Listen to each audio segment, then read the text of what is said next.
Saya 2-3 kali ditelepon oleh seseorang yang menyampaikan kalau Imam Mahdi sudah bersama mereka.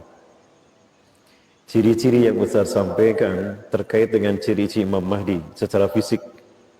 Rambutnya ikal sebahu, dahinya agak lebar, alisnya bagus, nyambung lurus, aknal anfi, hidungnya mancung. Bismillahirrahmanirrahim. Assalamualaikum warahmatullahi wabarakatuh. Alhamdulillahilladzi hadana li hadza wa ma kunna linahtadiya laula an hadana Allah. Laqad ja'at rusulu rabbina bil haqqi wa du'atukum mujannah uristuma bima kuntum ta'malun. Asyhadu an la ilaha illallah wahdahu la syarika lahu wa asyhadu anna Muhammadan abduhu wa rasuluhu alladzi la nabiyya rasulan ba'dahu. Allahumma shalli wa sallim ala habibina wa nabiyina Muhammad ibn Abdullah wa ala alihi wa ashabihi wa man walah. Ma syaa Allah kan wa ma lam yasha lam yakun wa la hawla wa la quwwata illa billah. Qala Allah ta'ala fi kitabihil karim bi qawlihi atadil mutadun a'udzu billahi samil alim minasy syaithanir rajim min hamzihi wa nafthihi wa nafthihi. Iqtaraba lin-nasi hisabuhum wa hum fi ghaflatin mu'ridun. Ma ya'tihim min dzikrin min rabbihim muhdatsin illa istama'uhu wa hum yal'abun lahiyatan qulubuhum 'alaihi. Wa qala Rasulullah sallallahu alaihi wasallam tagzuna jaziratul Arab wa yaftahu Allah. Summa Faris fa yaftahu Allah. Summa tagzuna Rum fa yaftahu Allah. Summa tagzuna Dajjal fa yaftahu Allah. Al hadis al-Qur'an. Sadaqallahu lazim sadaqa rasul karim wa ala dzalika minasyahidin. Satu karunia yang saya pesan dari Allah Azza wa Jalla pada kesempatan pagi hari ini di hari Sabtu tanggal 22 Syawal 1447 Hijriah bertepatan dengan tanggal 11 April 2026. Allah Subhanahu wa taala takdirkan kita bisa hadir dalam kajian subuh akbar pada kesempatan kali ini di Masjid An-Nazirat. Saya bersama tim sahabat peduli memanggil SPM. Kalau tim utamanya Ustaz Abdul Manaf beliau dari Tangerang, saya sendiri dari Bandung bersama istri dan anak saya. Bersyukur bisa melaksanakan salat subuh berjamaah di masjid ini dan bisa bertemu dengan jamaah Masjid An-Nazirat, para calon penghuni surganya Allah Subhanahu wa taala. Amin ya rabbal alamin. Salawat dan salam pada uswah dan qudwah kita Rasulullah Muhammad sallallahu alaihi wasallam yang belakangan ini semakin terasa pembuktian kebenaran dari apa yang beliau sabdakan. Apa yang beliau sampaikan di dalam hadis-hadis beliau terkait dengan fenomena akhir zaman, satu persatu kita menyaksikan terbukti dengan izin Allah. Belakangan ini yang kita saksikan adalah bagaimana perang yang terjadi di wilayah Timur Tengah, memanasnya eskalasi politik di wilayah Timur Tengah. Dalam hal ini kita menyaksikan bagaimana Iran digempur habis-habisan oleh Israel dan Amerika, namun tidak menyurutkan perjuangan Iran untuk melawan mereka yang pongah dan zolim di muka bumi ini. Nah, semua ini sebetulnya merupakan satu isyarat betapa kita telah dekat dengan kejadian hari kiamat. Kita sedang dihadirkan oleh Allah peristiwa demi peristiwa yang menjadi rangkaian kita menuju kembalinya kita kepada Allah Subhanahu wa taala, kampung akhirat. Beberapa peristiwa ini kemudian Rasulullah SAW sebutkan dalam banyak hadis, sehingga para ulama kemudian membuat satu sketsa tentang bagaimana peristiwa-peristiwa itu terjadi. Seperti yang Bapak Ibu saksikan di layar screen, ini saya perlihatkan kepada Bapak Ibu. Ini adalah gambaran dari peristiwa-peristiwa yang akan terjadi berdasarkan hadis Rasulullah SAW, dan ini merupakan tanda-tanda kita berada di ujung zaman, berada di gerbang hari kiamat. Ya, seperti yang Bapak Ibu saksikan di depan, yang pertama adalah Perang Dunia Ketiga. Perang Dunia Ketiga. Nah, Perang Dunia Ketiga terkait dengan hadis Rasulullah SAW adalah sesuatu yang membuat saya juga merinding. Kenapa saya katakan merinding? Karena apa yang Rasul sabdakan benar-benar terbukti. Salah satunya adalah apa yang disampaikan oleh Abu Hurairah radhiyallahu anhu. Kita tahu Abu Hurairah radhiyallahu anhu adalah sahabat yang paling banyak meriwayatkan hadis. Ya, sahabat yang paling banyak meriwayatkan hadis, kurang lebih 5.674 hadis. Dan beliau berkata kepada para tabi'in, murid-muridnya. Ya, dan ini beliau sampaikan ketika beliau menjelang sakaratul maut.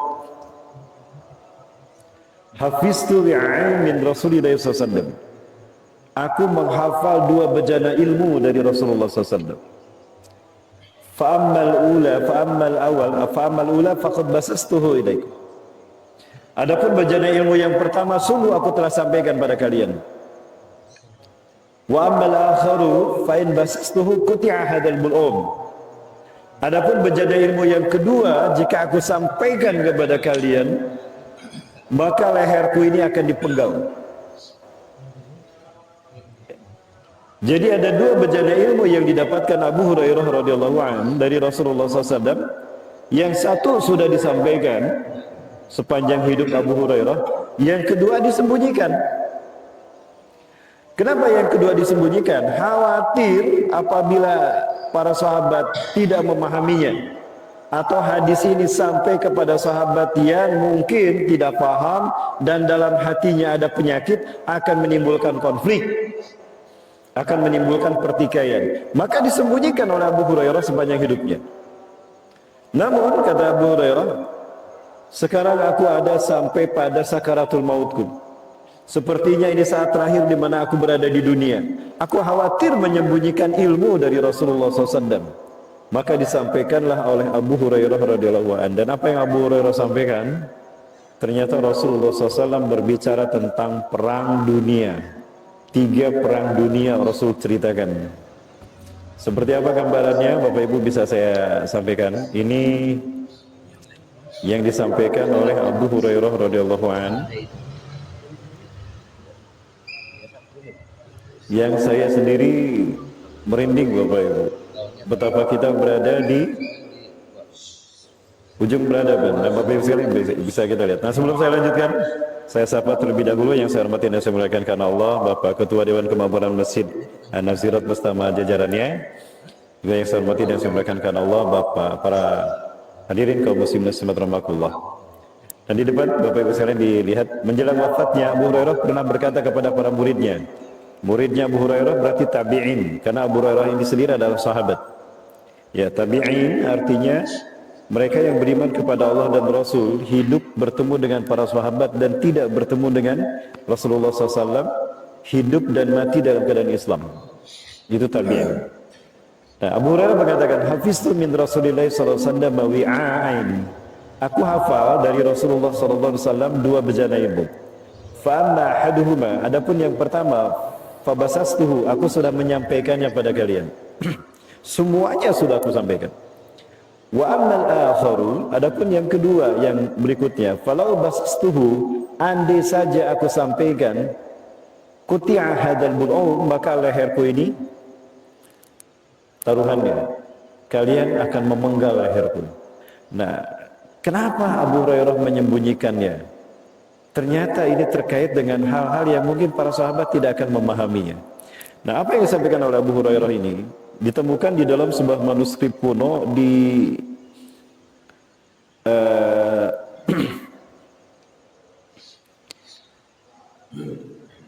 Turki. Itu ada di perpustakaan Topkapi kalau tidak salah, perpustakaan nasional Turki di istana Topkapi. Ya, itu ada manuskrip yang berumur 12 abad, 1200 tahun. Di mana manuskrip ini kemungkinan besar ditulis di zaman Tabi'in, abad kedua Hijriah. Jadi kemungkinan memang ini ditulis oleh muridnya Abu Hurairah radhiyallahu anhu. Kitab ini berjudul Salam wa Harf fi Akhir Zaman Arab, Keselamatan dan Peperangan di Akhir Zaman. Kitabnya itu. Bagaimana bunyinya? Bapak Ibu kita lihat sama-sama. Perang akhir zaman adalah perang dunia. Ini kali ketiga sesudah 2 perang besar sebelumnya.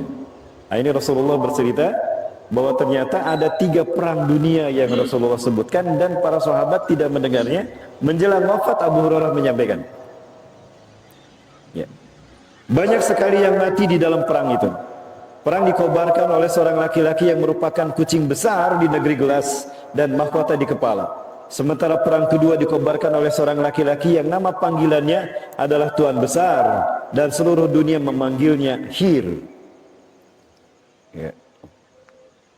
Kira-kira siapa Bapak Ibu? Dia adalah seorang laki-laki Tuan Besar, dunia memanggilnya Hir. Di sini kita belum bisa memahaminya sebagaimana sahabat. Tapi kalau kita lihat kalimat berikutnya mungkin kita akan paham. Dalam rangkaian hitungan Hijriah sesudah 1300 tahun. Saya merinding ini. Ternyata perang dunia pertama terjadi di tahun 1390 sekian Hijriah. Atau 1360 sekian Hijriah. Perang dunia pertama. Ya, 1942. Itu perang dunia kedua. Nah, kemudian dan mereka mengikat perjanjian yang di situ Raja Roma melihat bahwa perang semesta dunia pasti terjadi. Allah menghendaki terjadinya perang dan waktu tidak berjalan tanpa perjanjian dan perjanjian. Lalu berkuasalah seorang laki-laki dari negeri yang bernama Jerman, bernama Al-Hir. Nah, dari sini baru kita paham. Sahabat tidak akan ngerti negara yang bernama Jerman. Sahabat tidak akan paham siapa Hir itu. Kitalah sekarang yang paham. Itulah kenapa disembunyikan oleh Abu Hurairah. Kira-kira siapa? Hitler dari negara Jerman. Betul Bapak Ibu? Kemana ini sepi, ini slow respon jamaah, ini jamaah. Baik, kemudian ia ingin menguasai seluruh dunia, memerangi sebuah bangsa di negeri-negeri salju dan kebaikan. Ia bergerak dengan murka Allah sesudah beberapa tahun api menyala. Ia ingin membunuh rahasia Arush atau Arus. Oh, berarti Rusia. Rusia. Merinding saya. Rasulullah memberitahukan sesuatu yang sekarang kita paham. Dari sinilah kenapa ada yang namanya fikih waqi'iyah, fikih kontemporer, untuk menguatkan Quran dan hadis terkait dengan fitnah akhir zaman, sehingga muncul satu cabang ilmu yang namanya eskatologi, ilmu tentang akhir zaman, eskatologi. Nah, Bapak Ibu dan Saudara, kemudian kita lanjutkan kembali. Allah membuatnya hina dalam perang dan ia tidak memperoleh kemenangan. Betul, Hitler ini kalah, Jerman kalah dalam perang dunia kedua, dan Hitler sendiri kabur dan beliau tidak tahu di mana meninggalnya, dan ada yang menceritakan beliau meninggal di Indonesia Bapak Ibu. Nanti kita cerita khusus, saya butuh waktu panjang untuk cerita tentang Hitler. Kemudian Allah menghendaki Mesir memperoleh kemenangan di bulan-bulan yang mereka cintai, dan itu adalah untuknya. Ya, Mesir diterima sebagai pemelihara Ahlul Bait, dan Al-Bait maksudnya Masjidil Aqsa, Baitul Maqdis, dan memelihara bangsa Arab. Dengan seorang laki-laki bernama Sada, ayahnya bernama Anwar. Oh, Anwar Sadat adalah presiden Mesir yang memimpin Arab dan menerima mandat menjaga Masjidil Aqsa, Baitul Maqdis. Masya Allah, satu persatu saya kaji benar dalam sejarah Rasulullah. Dalam sejarah ini terjadi apa yang Rasul sabdakan. Akan tetapi ia berdamai dengan pencuri Al-Masjidil Aqsa di negeri Hazin. Kemudian Mesir berkhianat. Anwar Sadat menerima keputusan Amerika untuk berdamai dengan di mana? Di perjanjian Camp David. Jimmy Carter sebagai wakil dari Amerika memediasi pertemuan, ya, Menahem Begin dengan siapa? Dengan Anwar Sadat. Dan ini dipandang oleh kaum muslimin dan bangsa Arab pengkhianatan Mesir kepada bangsa Arab. Kenapa? Menyerahkan Masjidil Aqsa dan Palestina kepada Israel. Ini Bapak Ibu atas menonton. Nah, kemudian di Irak muncul seorang laki-laki yang bertindak sewenang-wenang, titik-titik dan titik-titik Sufyani. Ada data yang hilang karena usianya sudah lama, sudah lapuk, maka ada data yang hilang. Di salah satu matanya terdapat tanda sedikit kemalasan, namanya As-Sodam. Ya, yakni penghancur orang-orang yang bersekutu untuk menentangnya di Kuwait kecil yang dimasukinya. Nah, dari sini kita tahu kira-kira siapa namanya. Kita menyaksikan perang di mana invasi Irak ke Kuwait dalam perang Tolong, subhanallah. Kitalah yang sekarang paham. Sahabat tidak akan paham. Makanya disembunyikan sama Abu Hurairah.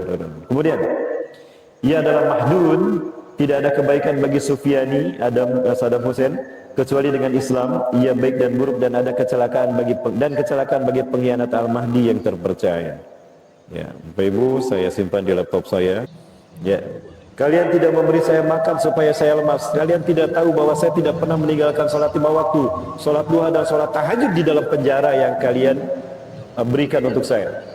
Kalian melarang saya membaca Quran. Kalian lupa kalau saya hafal 30 juz. Ya. Kalian melarang saya membaca hadis. Kalian lupa kalau saya hafal ratusan hadis, puluhan hadis. Luar biasa. Dia berani seorang diri membela Palestina dan Gaza di saat bangsa Arab dan raja-raja Arab diam 1000 bahasa. Berani menentang kebijakan Amerika. Kemudian dalam rangkaian Hijriah 1400 tahun zaman kita dan hitungan 2 atau 3 titik-titik, ada data yang hilang. Al-Mahdi Al-Amin keluar dan memerangi seluruh dunia dan menghimpun orang-orang sesat dan dirmukai Tuhan. Masya Allah. Berarti Rasulullah sampaikan Imam Mahdi akan keluar di tahun 1400 sekian. Sekarang 1447, Pak. Justru kekhawatiran saya Imam Mahdi muncul di zaman kita. Kenapa saya katakan khawatir? Pertama, saya senang kalau Imam Mahdi keluar. Kenapa? Karena beliaulah yang akan menyelesaikan perselisihan di muka bumi. Dalam satu hadis yang lain, Rasulullah menyebutkan, "Yakhrujul Mahdi 'inda akhiri ummati, fi akhiri ummati 'inda zalazil wal fitan wal malahib." Imam Mahdi, Al-Mahdiku akan keluar di masa terakhir umatku ketika banyak terjadi peperangan dan bencana di muka bumi. Inda akhdafi minan nas wa zalazilah. Jadi kalau perang di mana-mana, bencana di mana-mana, itu tanda Imam Mahdi akan muncul. Sekarang itu sudah terjadi, Bapak Ibu. Saya 2-3 kali ditelepon oleh seseorang yang menyampaikan kalau Imam Mahdi sudah bersama mereka. Ciri-ciri yang Ustaz sampaikan terkait dengan ciri-ciri Imam Mahdi secara fisik. Rambutnya ikal sebahu, dahinya agak lebar, alisnya bagus, nyambung lurus, aknal anfi, hidungnya mancung, matanya menjorok ke dalam, berwarna hitam ininya. Ya, launul arabi, wa jismu israili. Ya, warna kulitnya warna kulit orang Arab, putih kecoklat-coklatan. Dan tingginya ya tinggi orang-orang Palestina. Perutnya agak sedikit besar, di pipi kanannya ada tai lalat, kedua pahanya kecil, ya, dan di punggungnya ada tanda kenabian. Ya, di sela-sela 2 gigi gunting itu ada celahnya, antara 2 gigi guntingnya ada celahnya. Kalau tersenyum terpancar warna cahaya kemilau putih dan aura kenabian ada pada dirinya. Padahal dia bukan nabi dan rasul, dia hanyalah mujadid, pembaharu, reformis Islam. Orang yang seperti ini diceritakan ada bersama saya, Ustaz. Itu 2016, 2015, 2017, Bapak Ibu. Bahkan ada sosok yang kemudian diklaim sebagai Imam Mahdi oleh beberapa kaum muslimin di beberapa negara. Dengan izin Allah, beliau hadir di kajian saya di Bogor. Beliau WA-an saya selama 1 tahun, Bapak Ibu, dan tawadu luar biasa. Beliau sampaikan kepada saya beberapa hal dan saya tanyakan langsung kepada beliau. Ini pertemuan saya dengan Muhammad Qasim dari Pakistan. Beliau tidak berbahasa Arab. I'm sorry, and I don't speak Arabic and I speak English. Maybe we can talk about anything in English language, kata beliau. Ya. Kita ngobrol dalam bahasa Inggris dan ada penterjemah. Dan saya katakan kepada beliau, I never reject what you see in your dream. This is karma from Allah to you. Yeah. I see what you say, what you explain to us in YouTube. Saya melihat apa yang Anda jelaskan di YouTube. Beliau mimpi 300 kali Allah berfirman kepadanya. Dan beliau mimpi 300 kali bertemu Rasulullah dalam mimpinya, 500 kali Allah berfirman kepadanya. memberikan fatwa atau memberikan perintah kepadanya. Beberapa mimpi yang beliau katakan memang sudah terjadi. Tapi saya katakan, I never reject what you see in your dreams. Saya tidak menolak apa yang Anda lihat dalam mimpi Anda. Ini karomah Allah untuk Anda. But there is one question from me to you. Ya, tapi ada satu pertanyaan dari saya untuk Anda. Do you claim that you were Mahdi? Have you claimed that you were Mahdi? Apakah Anda mengatakan kalau saya Imam Mahdi? Itu pertanyaan saya langsung pada beliau. Apa kata beliau? No, I never claim that I were Mahdi. Please don't call me Al-Mahdi. Wallah, demi Allah saya tidak pernah mengatakan saya Imam Mahdi. Tolong jangan panggil saya Imam Mahdi. Tuh, sudah jelas saya katakan pada jamaah. Beliau tidak pernah mengatakan Imam Mahdi. Dan beliau bukan Imam Mahdi. Imam Mahdi itu dari Madinah, kata Rasulullah. Ketika orang-orang ulama-ulama Arab, kana sab'atul ulama min biladil muslimin yashkuna ila Allah azza wa jalla amam al-Ka'bah. 7 ulama dunia, kata Rasulullah, mengadu kepada Allah tentang buruk dan kehancuran pada negara mereka, tentang kezoliman penguasa mereka, dan tentang peperangan yang mereka alami, penderitaan negara mereka. Mereka mengadukan kepada Allah di depan Ka'bah. Ya. Fa yataqabbaluna ba'dhum ba'dha. Lalu salah satu dari mereka saling menghadap, doa kita sama kepada Allah, musibah kita sama, perang ini tidak membuat negara kita nyaman dan aman. Kita yakin Imam Mahdi sudah ada. Maka 7 ulama dan para pengikutnya ini berjumlah 314 sampai 315 orang berkeliling mencari Imam Mahdi di momentum ibadah haji.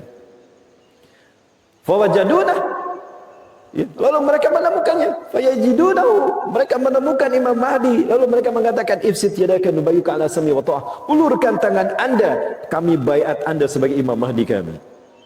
Nah, orang ini, kata Rasulullah, menarik tangannya. Lastu Mahdian, aku bukan Imam Mahdi. Ana ihda minal ansar, saya adalah salah satu dari orang-orang Ansor. Nah, dari sini kita tahu Imam Mahdi yang sesungguhnya tidak akan pernah mengatakan saya Imam Mahdi. Tidak pernah mengklaim, bahkan menolak. Buktinya dia menarik tangannya. Lastu Mahdian. Saya bukan Imam Mahdi. Yang kedua beliau mengatakan ana ihda minal ansar, saya adalah salah satu dari orang Ansor. Artinya beliau orang Madinah. Nah, yang Bapak Ibu saksikan ini Muhammad Qasim, beliau dari Pakistan. Ya, dari Karachi, Pak. Tidak salah dari Karachi, Pak. Ya. You want to know ismi, wa isma abi, kata Rasulullah. Namanya sama dengan namaku dan nama ayahnya sama dengan nama ayahku, Muhammad bin Abdullah. Ini Muhammad Qasim bin Abdul Karim. Ciri-ciri fisiknya ada tidak, Pak Bapak sekalian? Tidak ada. Ya. Dan mohon maaf sekali, ada hal yang rahasia yang kemudian boleh ungkapkan pada saya, yang ini sebetulnya aib dan tidak mungkin dimiliki oleh seorang Imam Mahdi, seorang pembaharu. Imam Mahdi Muhammad bin Abdullah adalah representasi kemuliaan Rasulullah di tengah-tengah umat manusia di akhir zaman. Ada banyak syarat kemuliaan yang ada pada beliau, maka tidak mungkin ada hal-hal yang tidak layak untuk beliau. Beliau mengaku pada saya, Bapak sekalian. Jujur ya, tapi ini aib kalau saya sampaikan. Masih ada WhatsApp-nya di HP saya. Dalam bahasa Inggris, beliau jujur kepada kami. Dan orang yang pernah tinggal, saya bertemu dengan orang yang tinggal beberapa hari di rumah beliau. Betul, kayaknya bukan beliau Imam Mahdi. Mohon maaf, saya lihat, aduh agama. Ini terkait dengan sholat wajib yang beliau tunaikan. Komitmen beliau kepada sholat wajib, itu maksud saya. Dan saya sampaikan ini tidak. Nah, Bapak Ibu yang Allah, ya, kembali kepada apa yang saya sampaikan ini. Jadi Bapak Ibu yang Allah, banyak sekali mereka yang mengaku Imam Mahdi, namun saya yakin Imam Mahdi sudah ada. Bahkan yang lucu adalah satu datang ke rumah saya, datang ke Bandung. Ya, Ustadz, saya sudah di Bandung, Ustadz. Saya bersama sosok yang ingin saya pertemukan dengan Ustadz. Ternyata orang yang telepon saya dan beliau ada di Bandung, kami bertemu di rumah makan, di restoran. Beliau mengatakan, Ustadz, saya Fulan bin Fulan yang bicara di HP, di WhatsApp, dan inilah Bapak ini adalah Imam Mahdi kami. Orang yang sosoknya disebutkan sama Ustaz ceritakan dalam kajian, inilah orangnya. Allahu Akbar. Dari Palembang, Pak. Udah sepuh. Kemudian, mohon maaf, ya orang pedalaman, kemudian bahasa Arab tidak bisa bahasa Arab, baca Qur'annya pun belum benar. Beliau pun tidak hafal beberapa hadis terkait dengan kebangkitan Islam. Kok tapi mengaku Imam Mahdi, tapi pengikutnya banyak. Pengikutnya banyak, Pak. Ini fenomena akhir zaman yang kalau tanpa ilmu terkait dengan Quran dan hadis akhir zaman, maka kita akan terkecoh, Bapak Ibu. Baik, kita kembali kepada materi kita. Jadi dalam hadis ini dikatakan Imam Mahdi akan keluar di tahun 1400 sekian Hijriah. 1400 sekian Hijriah dalam hitungan 2 atau 3 tahun mungkin ya. Kemudian dan orang-orang yang terseret dalam kemunafikan di muka bumi Islam Mi'raj di tepi bukit Majdun. Nah, Bapak Ibu, di Palestina ini ada sebuah wilayah dan itu strategis untuk menguasai wilayah Syam. Para pengamat geopolitik dunia, saya ada bukunya, buku ramalan politik, dikatakan bahwa ada satu wilayah di Palestina yang bernama Urh Majdun. Urh itu nama sebuah bukit, Majdun lembahnya. Dari situlah terkenal dengan nama Urh Majdun dalam bahasa Arab. Dalam bahasa Inggris dikatakan Armageddon. Dan ini yang dikatakan oleh gurunya Adolf Hitler. Palestine is the heartland of the world. Who can take over this Palestine? He can take over the world. Palestina adalah jantung dunia. Siapa yang bisa menguasai Palestina, Urh Majdun, dia pasti menguasai dunia. Ya, subhanallah. Dan memang Palestina ini secara geografis, Bapak Ibu, dia menghubungkan benua Afrika, Eropa dan Asia. Semua benua dihubungkan oleh Palestina. Maka tidak salah kalau mayoritas Nabi dan Rasul 90% itu lahir di Palestina, dibesarkan di Palestina, menyebar ke seluruh dunia. Jadi peradaban manusia ini sumsumnya itu Palestina. Nah, maka ingin menguasai dunia, dia mulai dengan Palestina. Itu Bapak Ibu sekalian. Kemudian dalam perang itu keluar seorang ratu dunia, pelaku makar dan kita lihat dalam perang itu keluar seorang ratu dunia, pelaku makar dan pelacur, namanya Amerika. Allahu Akbar. Ratu dunia dan Amerika, apa maksudnya, Bu? Apa ikon Amerika, Bapak Ibu? Patung Liberty, betul? Itu ikon Amerika. Patung Liberty itu adalah patung ratu. Dan Amerika, Bapak Ibu lihat Los Angeles, pelacuran, pelaku makar dan kejahatan. Saya perlihatkan pada Bapak Ibu, ia menggoda dunia waktu itu dalam kesesatan dan kekafiran. Bapak Ibu, ini pengakuan mereka secara tertutup tentang kejahatan Amerika di dunia. Saya perlihatkan kepada Bapak Ibu sekalian.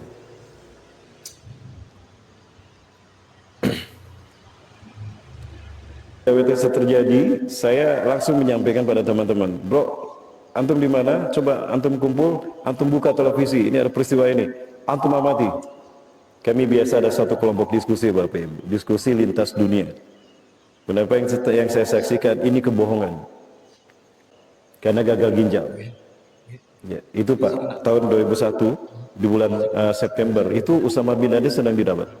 Kemudian di depan rumah sakit itu ada markas CIA Dubai dan ada pangkalan militer di sana. Kalau memang Usama bin Laden pelakunya, kenapa harus nyari dia? Belakangan saya dapat data dari Kongres Amerika bahwa ternyata memang itu sengaja, itu rekayasa, Pak. Intinya minyak. Mereka butuh minyak. Dan Irak menyediakan minyak yang bisa memperpanjang umur Amerika 150 tahun ke depan. Sementara tahun 95 persediaan minyak Amerika menipis. Nah, Bapak Ibu, ini isunya. Di Laut Gaza, cekungan Levan Basin itu tersimpan minyak bumi 122 miliar kubik gas bumi dan 171 triliun barel gas bumi. Allahu Akbar. Jumlahnya yang sangat fantastis. Kalau dikumpulkan itu nilainya 3 kali lipat RAPBN Indonesia. Kanal yang menghubungkan Teluk Aqobah ke Laut Tengah. Ya, kenapa? Karena Iran akan diserang, Selat Hormuz pasti ditutup. Perang ini Pak sudah direncanakan 25 tahun yang lalu. Videonya saya simpan di sini. Jadi mereka menyerang 9 negara. Pertama mereka menyerang Somalia, lalu mereka akan menggulingkan Libya, Muammar Gaddafi, lalu mereka akan menyerang Mesir, mengkudetakan siapa? Muhammad Mursi, dan itu sudah mereka lakukan. Kemudian mereka akan memerangi Suriah, mereka memerangi Libanon, lalu mereka memerangi Sudan, dan terakhir mereka memerangi Iran. Ini sudah mereka sampaikan, sudah mereka bahas beberapa tahun yang lalu. Dan negara-negara yang mereka gulingkan, pemimpinnya itu sudah mengingatkan rakyatnya dan negara-negara Arab. Ini contohnya Bapak Ibu. Ya, dalam perang itu keluarlah seorang ratu dunia, pelaku makar dan pelacur, namanya Amerika. Masya Allah. Ya, ia menggoda dunia waktu itu dengan kesesatan dan kekafiran. Kemudian Bapak Ibu Saudara, sementara itu Yahudi dunia saat itu berada di tempat yang paling tinggi. Mereka menguasai seluruh Al-Quds dan Al-Madinah Al-Muqaddasah. Hari ini kita menyaksikan bagaimana mereka menguasai Palestina. Ya, bulan Januari kemarin, tanggal 19, saya bersama istri dan rombongan Indonesia, kami ke Palestina Bapak Ibu. Kami ke Palestina, kami sholat di Masjidil Aqsa. Ya, dan jangan lupakan mereka, Palestina ini masih berdarah-darah. Ini kondisi di bulan Ramadan kemarin Bapak Ibu. Dari Indonesia saya berdua dengan Ustaz Randi Ilhamsah, Bapak Ibu Ratial Kulian. Di Kairo saya bertemu dengan Ibu Dian, beliau adalah Kepala Biro Politik KBRI Indonesia di Kairo. Ini di Kairo, bulan Januari, akhir Januari 2024 Bapak Ibu. Nah ini Bu Dian, kepada Bu Dian kami sampaikan rencana saya dan Ustaz Randi masuk lewat Gaza, lewat Rafah. Dari Kairo kami ke Ismailiyah, dari Ismailiyah ke Al-Aris, dari Al-Aris ke Rafah, masuk ke Gaza. Ya Bapak Ibu Allah. Nah, pada beliau saya sampaikan, dan beliau mengatakan, Ustaz, Bapak Presiden menyampaikan pada saya, ini WhatsApp-nya masih ada. Tarik semua evakuasi semua WNI di Gaza. Tidak boleh ada yang masuk dan tidak boleh ada yang diam. Keluar semuanya. Mohon maaf Ustaz, ini reputasi saya dipertaruhkan. Ustaz tidak boleh masuk. Bu, jangan khawatirkan saya. Tidak Ustaz, mohon maaf. Ini tahun terakhir saya berada di Kairo. Tugas saya sebagai Kepala Biro Politik di KBRI. Saya tidak mau merusak reputasi beliau. Akhirnya saya hanya di perbatasan saja. Nah, saya bertemu dengan beberapa tokoh di sana. Ini disaksikan Palang Merah Indonesia, Pak Arifin dan Pak Ridwan. Ini Pak Ustaz Randi Ilhamsah dari Panam. Beliau tinggal di Panam, Pekanbaru ya. Bang dikenalkan Bang Randi ya. Nah, ini Dr. Muhammad Ramadan, Direktur Rumah Sakit Palestina di Kairo. Ini Bang Rido, kuliah di Al-Azhar Kairo. Bapak Ibu, kepada mereka kami sampaikan rencana memberikan bantuan. Hampir 1 miliar saya bawa. 600 juta cash, yang 700 juta cash, yang 300 itu kami transfer. Bahwa nanti ketika Imam Mahdi dibaiat, yang pertama kali dilakukan Imam Mahdi adalah memerangi kemunafikan bangsa Arab Bapak Ibu. Ini saya perlihatkan hadisnya pada Bapak sekalian. Hadis saya Muslim. Ya. Dari Jabir bin Samurah, An-Nafi' bin Utbah, dari Nafi bin Utbah qala, Nafi berkata, "Kunna ma'a Rasulillah sallallahu alaihi wasallam fi ghazwatin." Kami bersama Rasulullah SAW dalam satu peperangan. Ghazwah itu Rasulullah ikut berperang. Qala, berkatalah Utsbah, fa'atan Nabiy sallallahu alaihi wasallam qaumun min kibalil maghribi, maka datanglah kemudian satu kaum dari arah Maghrib, dari Maghrib, Al-Maghrib Maroko.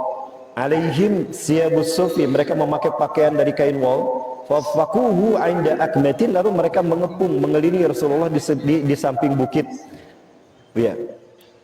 Fa'inahum laqiyamun wa Rasulullah sallallahu alaihi wasallam qa'idun, mereka berdiri mengelilingi Rasulullah SAW sedang duduk. Faqalat li nafsi, aku berkata, hatiku berkata kepada diriku, atihim fakum bainahum wa bainah, datangilah mereka, berdiri di antara mereka dan Rasulullah SAW.